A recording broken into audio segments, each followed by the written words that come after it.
I just bought this garage light. It's a Triburst multi-directional LED light because my garage is pretty dim.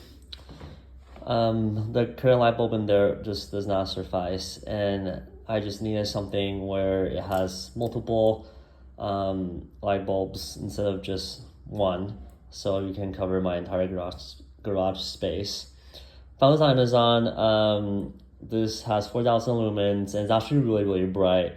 So it's really easy to install. Just pretty much screw in to your light bulb socket in the garage, and I'll show you how bright it is.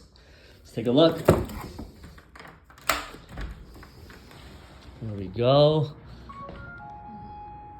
Check it out.